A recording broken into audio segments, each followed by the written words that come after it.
Hi hello welcome back to my channel. ನಾನಿವತ್ತು ಬಿದಿರು ಕರಳೆಯಿಂದ ಇರುವಂತಹ ಪ್ರಯೋಜನಗಳ ಬಗ್ಗೆ ಮಾಹಿತಿಯನ್ನು ಕೊಡ್ತಾ ಇದ್ದೀನಿ. ಮತ್ತು ಬಿದಿರು ಕರಳೆ ಸಾಂಬಾರು ಮಾಡೋದು ಹೇಗೆ, ನಾನು ಹೇಗೆ ಮಾಡ್ತೀನಿ ನಮ್ಮ ಮನೆಯಲ್ಲಿ ಅನ್ನೋದ್ರ ಬಗ್ಗೆ ಮಾಹಿತಿಯನ್ನು ಕೊಡ್ತಾ ಇದ್ದೀನಿ. ಮೊದಲನೇದು ಬಂದು ಬಿದಿರು ಕರಳೆ ಸಾಂಬಾರನ್ನ ತಿನ್ನೋದ್ರಿಂದ ಕರಳೆಗೆ ಸಂಬಂಧಪಟ್ಟಂತಹ ಕಾಯಿಲೆಗಳು ವಾಸಿಯಾಗುತ್ತೆ, ಹೃದಯ ಸಂಬಂಧಿ ಸಮಸ್ಯೆಗಳು ಕೂಡ ದೂರವಾಗುತ್ತೆ. ಮತ್ತು ಇದು ಚಳಿಗಾಲ ಮತ್ತು ಮಳೆಗಾಲದಲ್ಲಿ ಈ ಒಂದು ಕರಳೆ ಉಡೋದ್ರಿಂದ, ಯೂಶ್ವಲಿ ಚಳಿಗಾಲ ಅಂತಂದರೆ ನೆಗಡಿ, ಕೆಮ್ಮು, ಕೋಲ್ಡು, ಕಫ ಇದೆಲ್ಲ ಇದ್ದೇ ಇರುತ್ತೆ. ಇಂಥ ಟೈಮಲ್ಲಿ ನಾವು ಈ ಕರಳೆ ಸಾಂಬಾರನ್ನ ಮಾಡ್ಕೊಂಡು ತಿನ್ನೋದ್ರಿಂದ ಈ ಇಷ್ಟು ಸಮಸ್ಯೆಗಳು ಯಾವುದೂ ಕೂಡ ಬರೋದಿಲ್ಲ. ಅದರ ಜೊತೆಗೆ ಕ್ಯಾನ್ಸರ್ ಅಂತ ಮಾರಕ ರೋಗಗಳನ್ನ ಇದು ತಡೆಗಟ್ಟುತ್ತೆ. ಬಹುಮುಖ್ಯವಾಗಿ ಇದರಲ್ಲಿ ರೋಗ ನಿರೋಧಕ ಶಕ್ತಿ ಕೂಡ ಜಾಸ್ತಿ ಇರುತ್ತೆ. ಇನ್ನೊಂದೇನಂತಂದರೆ, ಚೀನಾ ದೇಶದಲ್ಲೆಲ್ಲ ಈ ಒಂದು ಬಿದಿರು ಕರಳೆನ ಗರ್ಭಿಣಿ ಮಹಿಳೆಯರಿಗೆ ಕೊಡ್ತಾರಂತೆ. ಯಾವಾಗ ಅಂತಂದರೆ ಇನ್ನೊಂದು 10 ದಿನ, ಒಂದು 5 ದಿನ ಇದೆ ಡೆಲಿವರಿಗೆ ಅನ್ನುವಂಥ ಟೈಮಲ್ಲಿ ಕರುಳೆಯಿಂದ ಮಾಡಿದಂತಹ ಪದಾರ್ಥಗಳನ್ನು ಗರ್ಭಿಣಿ ಮಹಿಳೆಯರಿಗೆ ಕೊಡ್ತಾರೆ. ಯಾಕೆ ಅಂದರೆ ಹೆರಿಗೆ ನೋವು ಸಹಜವಾಗಿರಲಿ, ಹೆರಿಗೆ ಸಹಜವಾಗಲಿ ಅನ್ನುವಂಥ ಉದ್ದೇಶದಿಂದ ಈ ಒಂದು ಕರುಳೆಯಿಂದ ಮಾಡಿದಂಥ ಪದಾರ್ಥಗಳನ್ನ ಕೊಡ್ತಾರೆ. ಈಗಲೂ ಕೂಡ ಚೀನಾದಲ್ಲಿ ಕೆಲವೊಂದು ಕಡೆ ಈ ಒಂದು ಸಂಪ್ರದಾಯವನ್ನು, ಪದ್ಧತಿಯನ್ನು ಫಾಲೋ ಮಾಡ್ಕೊತಾ ಹೋಗ್ತಾರಂತೆ. ಸೊ ಇಷ್ಟು ಬಂದು ಕರಳೆಯಿಂದ ಇರುವಂತಹ ಪ್ರಯೋಜನಗಳು.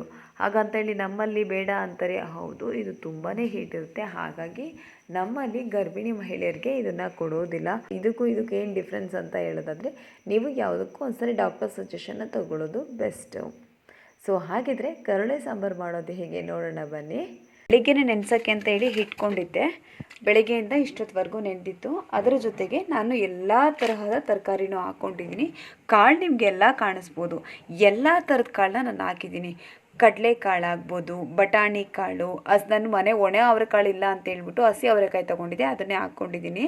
ತರಕಾರಿನೂ ಅಷ್ಟೇ, ಎಲ್ಲ ರೀತಿಯಾದಂಥ ತರಕಾರಿನ ನಾನು ಹಾಕ್ತಾಯಿದ್ದೀನಿ. ಎಲ್ಲ ತರಹದ ತರಕಾರಿನ ನಾನು ಹಾಕ್ತಾಯಿದ್ದೀನಿ. ನನ್ನ ಕಸಿನ್ ಸಿಸ್ಟರ್ ಬಂದು ಊರಿಗೆ ಹೋಗಿದ್ಲು, ಅಲ್ಲಿ ತರಕಾರಿ ಮಾರ್ಕೆಟೆಲ್ಲ ಹತ್ರದಲ್ಲೇ ಇದೆ. ಜೊತೆಗೆ ಅಮ್ಮರೆಲ್ಲ ತಂದು ಕೊಡ್ತಾರೆ ಅವರಿಗೆ. ಹಾಗಾಗಿ ಅವಳು ಕೂಡ ಎಲ್ಲ ಥರದ ತರಕಾರಿ ತಂದಿದ್ಲು. ಮನೆಯಲ್ಲೂ ಸ್ವಲ್ಪ ಇತ್ತು. ಸೊ ಫೈನಲಿ ಅವಳು ಹೋಗಿದ್ದಕ್ಕೂ ನನಗೆ ಎಲ್ಲ ತರಕಾರಿ ಸಿಕ್ತು. ಇವತ್ತೆಲ್ಲ ತರಕಾರಿನೂ ಹಾಕ್ತಾಯಿದ್ದೀನಿ. ಕ್ಯಾರೆಟು, ಬೀನ್ಸು, ಗೆಡ್ಡೆಕೋಸು, ಹೂಕೋಸು, ಎಲೆಕೋಸು, ಬದನೆಕಾಯಿ, ಆಲೂಗೆಡ್ಡೆ, ಗೋರಿಕಾಯಿ ಕೂಡ. ಇದಕ್ಕೆ ಎಲ್ಲ ತರಕಾರಿನೂ ಕೂಡ ಹಾಕ್ಬೋದು. ಹಾಗಲಕಾಯಿ ಮತ್ತು ಬೆಂಡೆಕಾಯಿ ಎರಡನ್ನು ಬಿಟ್ಟು ಹಾಗಲಕಾಯಿ ಹಾಕಲ್ಲ ಅಂತಂದರೆ ಅದರಲ್ಲಿ ಕಹಿ ಅಂಶ ಇರೋದ್ರಿಂದ ಕಹಿ ಥರ ಬಂದ್ಬಿಡುತ್ತೆ ಅಂತೇಳಿ ಬೆಂಡೆಕಾಯಿ ಬಂದು ಲೋಪ್ಲಿ ಥರ ಆಗುತ್ತೆ, ಸರಿ ಹೋಗಲ್ಲ ಅಂತ ಹೇಳ್ಬಿಟ್ಟು ಹಾಕೋದಿಲ್ಲ. ಅದನ್ನು ಬಿಟ್ಟು ಹೀರೆಕಾಯಿ, ಸೋರೆಕಾಯಿ, ಕುಂಬಳಕಾಯಿ ಎಲ್ಲ ತರಕಾರಿನೂ ಕೂಡ ಹಾಕ್ತಾರೆ. ಆದ್ರೂ ನನಗೆ 1-2-3 ತರಕಾರಿ ಅಂದರೆ ಕುಂಬಳಕಾಯಿ 1-2-3 ತರಕಾರಿ ಏನೂ ಸಿಗಲಿಲ್ಲ, ಅದನ್ನು ಮಿಸ್ ಮಾಡಿದ್ದೀನಿ. ಬಟ್ ಇನ್ನು ಮಿಕ್ಕಿ ನನಗೆ ಯಾವುದೆಲ್ಲ ಸಿಕ್ತು ಅಷ್ಟು ತರಕಾರಿನೂ ಕೂಡ ನಾನು ಆ್ಯಡ್ ಮಾಡಿದ್ದೀನಿ ಇವತ್ತು. ಚೆನ್ನಾಗಿ ಎಲ್ಲನೂ ಚೆನ್ನಾಗಿ ತೊಳೆದು ಇಟ್ಕೊಂಡು ಎಲ್ಲ ಒಂದು ಕಡೆನೇ ಕಟ್ ಮಾಡಿ ಇಟ್ಕೊಂಡಿದ್ದೆ. ಅದರ ಜೊತೆಗೆ ಎಲ್ಲ ತರಕಾರಿ ಜೊತೆಗೆ ಒಂದು ಈರುಳ್ಳಿ ಕೂಡ ಹಾಕ್ಕೊಂಡಿದ್ದೀನಿ ಕಟ್ ಮಾಡಿ. ತರಕಾರಿಗಳ ಜೊತೆಗೆ ಸ್ವಲ್ಪ ಬೆರಕೆ ಸೊಪ್ಪು ಕೂಡ ಹಾಕೋತಾ ಇದ್ದೀನಿ. ಎಲ್ಲನೂ ಕೂಡ ಸ್ವಲ್ಪ ಸ್ವಲ್ಪ, ನೋಡೋದಕ್ಕೆ ಜಾಸ್ತಿ ಅಂತ ಅನಿಸುತ್ತೆ, ಬಟ್ ಅದು ಸರಿ ಹೋಗುತ್ತೆ, ಅದು ಬೆಂದ ಮೇಲೆ ಕಡಿಮೆ ಆಗಿಬಿಡುತ್ತೆ. ಬೆರಕೆ ಸೊಪ್ಪು ಕೂಡ ಸೇರಿಸ್ಕೋತಾ ಇದ್ದೀನಿ. ಇದರಲ್ಲೂ ಕೂಡ ಎಲ್ಲ ಥರದ ಸೊಪ್ಪು ಇದೆ. ಬೆರಕೆ ಸೊಪ್ಪು, ಕೀರೆ ಸೊಪ್ಪು, ನುಗ್ಗೆ ಸೊಪ್ಪು, ಮೆಂತ್ಯ ಸೊಪ್ಪು, ಪಾಲಕ್ ಸೊಪ್ಪು, ಗಣಕೆ ಸೊಪ್ಪು, ಈ ಥರದ್ದೆಲ್ಲನೂ ಕೂಡ ಹಾಕ್ಕೊಂಡಿದ್ದೀನಿ.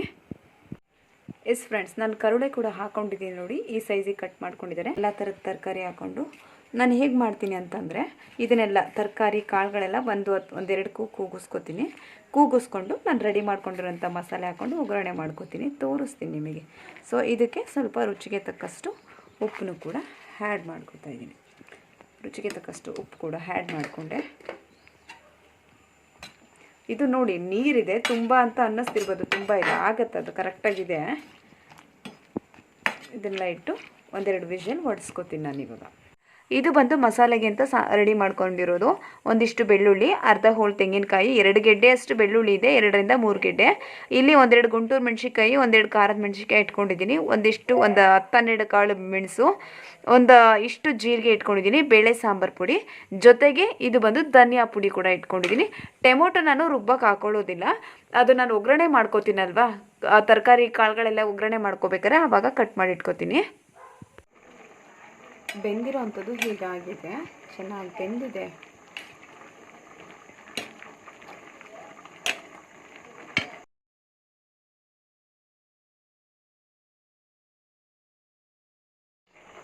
ನಾನು ಒಂದು ಪಾತ್ರೆಗೆ ಸ್ವಲ್ಪ ಎಣ್ಣೆ ಹಾಕ್ಕೊಂಡು ಅದಕ್ಕೆ ಒಂದು ಸ್ಪೂನಷ್ಟು ಸಾಸಿವೆ ಹಾಕೋತಾ ಇದ್ದೀನಿ.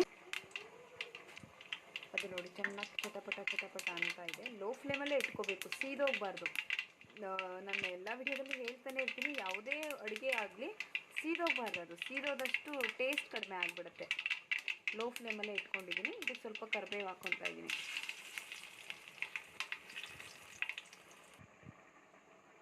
ನಾನು ಆವಾಗಲೇ ಕುಕ್ಕರಲ್ಲಿ ಬೇಯಿಸಿ ಸುರಿದ್ಕೊಂಡಿರೋದು ಈ ಥರ ಆಗಿದೆ. ಇದನ್ನು ಪೂರ್ತಿ ಅದು ಒಗ್ಗರಣೆಗೆ ಹಾಕ್ಕೊಂಡು ರೋಸ್ಟ್ ಮಾಡ್ಕೊತೀನಿ.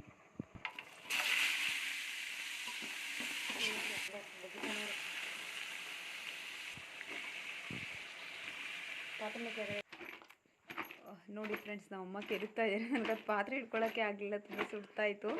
ಅಮ್ಮನ ಕರ್ದಕ್ಕೆ ಇದು ಕೊಡು ಬಾರವ ಅಂತೇಳಿ ಈ ಥರ ಬಂದಿದೆ ನೋಡಿ. ಎಲ್ಲ ಚೆನ್ನಾಗಿ ಎಲ್ಲ ತರಕಾರಿ ಕಾಳುಗಳು ಚೆನ್ನಾಗಿ ಬಂದಿದೆ. ಇದಕ್ಕೆ ಸ್ವಲ್ಪ ಈಗ ಮಸಾಲೆ ಹಾಕ್ತೀನಿ. ಡ್ರೈ ಫ್ರೈ ಮಾಡ್ಕೊಂಡಿದ್ದಾಯಿತು. ಇದಕ್ಕೆ ಮಸಾಲೆ ಹಾಕ್ತೀನಿ.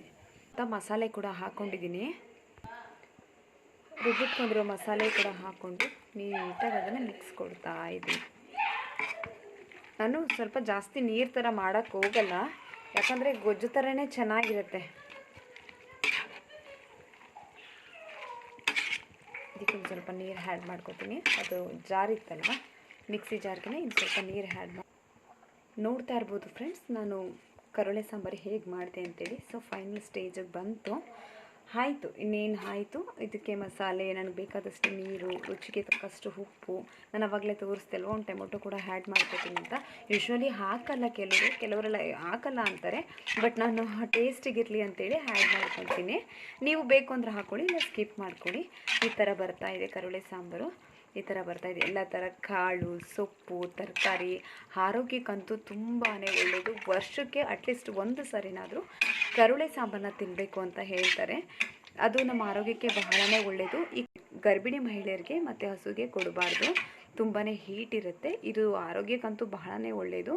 ಅದರಲ್ಲೂ ಗಂಡಸರಿಗೆ ತುಂಬಾ ಒಳ್ಳೆಯದು ಇದು ಕರುಳೆ ಸಾಂಬಾರು ಕೊಡೋದ್ರಿಂದ. ನಮ್ಮ ದೇಹಕ್ಕೆ ಕೂದಲುಗಳೇನಾದರೂ ಹೋಗಿ ಸೇರಿಕೊಂಡಿದ್ರೆ ಹೊಟ್ಟೆನಲ್ಲಿ, ಈ ಒಂದು ಆಹಾರದಿಂದ ಕ್ಲೀನ್ ಆಗುತ್ತೆ ಅಂತ ಹೇಳ್ತಾರೆ. ನಾನು ಜಾಸ್ತಿ ಮಸಾಲೆ ಕೂಡ ಆ್ಯಡ್ ಮಾಡ್ಕೊಳ್ಳಿಲ್ಲ. ನೀವು ನೋಡ್ಬೋದು, ನಾನು ಸಿಂಪಲ್ಲಾಗಿ ಮಸಾಲೆ ಹಾಕ್ತೆ. ನಾನು ಅತಿಯಾಗಿ ಜಾಸ್ತಿ ಮಸಾಲೆ ಐಟಮ್ಸ್ ಏನೂ ಆ್ಯಡ್ ಮಾಡ್ಕೊಳ್ಳಿಲ್ಲ. ನನಗೆ ಈ ಥರ ಅಂದರೆ ಡೈರೆಕ್ಟಾಗಿ ಒಗ್ಗರಣೆ ಮಾಡಿ ಅದನ್ನು ಡೈರೆಕ್ಟಾಗಿ ಅದು ಎಣ್ಣೆಲೇ ಎಲ್ಲನೂ ಹುರ್ಕೊಂಡು ಒಂದೇ ಸ್ವಲ್ಪ ಕುಕ್ಕರ್ ಮುಚ್ಚಳ ಕ್ಲೋಸ್ ಮಾಡಿ ಮಾಡ್ಕೋತಾರೆ. ಬಟ್ ನಾನು ಹೇಗೆ ಮಾಡ್ತೀನಿ ಅಂತಂದರೆ, ಒಂದು ಸರಿ ಎಲ್ಲ ಚೆನ್ನಾಗಿ ಬೇಯಿಸ್ಕೊಂಡು ಅದಕ್ಕೆ ಒಗ್ಗರಣೆ ಹಾಕಿ ಮಸಾಲೆ ಹಾಕೊಂಡು ಬಳಸ್ಕೊಂಡ್ರೆ ನನಗೆ ಕರುಳೆ ಸಾಂಬಾರು ರೆಡಿ ಆಗುತ್ತೆ. ಸೀಸನಲ್ಲಿ ತುಂಬ ಸರಿ ಇದನ್ನು ಸೇರಿಸಿ 3ನೇ ಸರಿ ನಾನು ಮಾಡ್ತಿರೋದು. ಈ ಸರಿ ಚೆನ್ನಾಗಿ ಸಿಗ್ತಾಯಿತ್ತು, ಚೆನ್ನಾಗಿದ್ದು ಅಂತೇಳಿ ಕಿತ್ಕೊಬಂದಿದ್ರು. ನಾನು ಇದರಲ್ಲೇ ಅಕ್ಕ ಮನೆಗೂ ಸ್ವಲ್ಪ ಕೊಟ್ಟು ಕಳಿಸ್ದೆ. ನಾವು ಕೂಡ ಮಾಡ್ಕೊಂಡಿದ್ದೀವಿ. ಇದನ್ನು ನಾವು ಚಪಾತಿ, ದೋಸೆ, ಮುದ್ದೆಗೆ ಗೊಜ್ಜು ಥರ ಆಗುತ್ತಲ್ವ, ಇದು ಅದಕ್ಕೆಲ್ಲ ಚೆನ್ನಾಗಿ ಬರುತ್ತೆ. ಅದಕ್ಕೆಲ್ಲ ಹಾಕ್ಕೊಂಡು ತಿಂದರೆ ಚೆನ್ನಾಗಿರುತ್ತೆ. ಇದು ಹೇಗೆ ಬರ್ತಾಯಿದೆ ಅಂತಂದರೆ ಫ್ಲೇವರು ಒಳ್ಳೆ ನಾನ್ ವೆಜ್ ರೆಸಿಪಿ ಥರ ಫೀಲ್ ಆಗ್ತಾಯಿದೆ. ನಾನು ಜಾಸ್ತಿ ಮಸಾಲೆ ಯೂಸ್ ಮಾಡಿಲ್ಲ, ಸಿಂಪಲ್ಲಾಗಿ ಬೇಗನೆ ಮಾಡ್ಕೋಬೋದಂತ ಕರುಳೆ ಸಾಂಬಾರಿದು. ಮಳ್ಕೊಂಬರ್ತಾಯಿದೆ ಇದು. ಇದಕ್ಕೆ ಸ್ವಲ್ಪ 1/4 ಲೀಟ್ರು ಹಾಲನ್ನ ಸೇರಿಸ್ಕೊತಾ ಇದ್ದೀನಿ.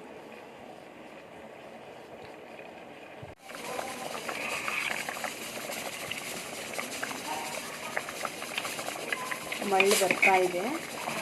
2 ಕುದಿ ಆಯಿತು.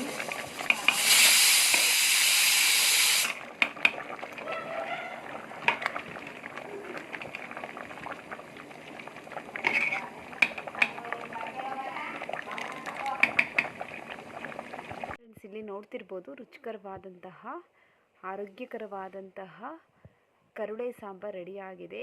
ತುಂಬಾ ಟೇಸ್ಟಿಯಾಗಿ ಬಂದಿದೆ, ಚೆನ್ನಾಗಿ ಬಂದಿದೆ.